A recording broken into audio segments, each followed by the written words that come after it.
A doua jumătate a anului aduce noi oportunități în creditare. Scăderea IRCC și creșterea salariului minim îi ajută pe mai mulți români să devină eligibili pentru un credit imobiliar. De la comportamentul financiar din marile orașe și până la ghidul veniturilor independente, iată cele 5 știri esențiale ale momentului. Timișoara și Iași rămân singurele mari orașe din România unde apartamentele sunt încă sub borna de 2000 de euro pe metru pătrat util, potrivit indicelui imobiliare.ro. La polul opus se află Clujul, unde prețurile au ajuns la o medie de 3326 de euro pe metru pătrat, în timp ce în Brașov și în București cumpărătorii plătesc deja peste 2290 de euro pe metru pătrat. Clujenii au cele mai mari credite ipotecare din țară pentru a deveni proprietari, cu o valoare medie de peste 584.000 de lei.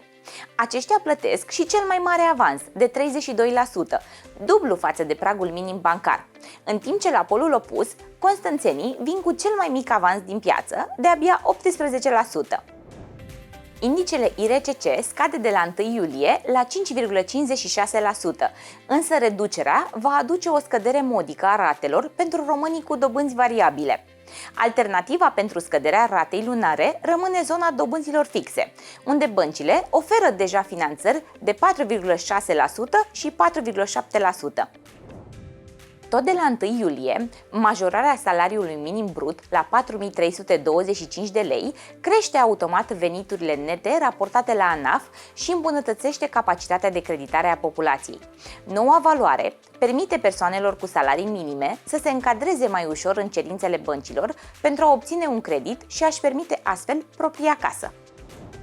Ce e bine să știi dacă vrei o casă și ai venituri din drepturi de autor?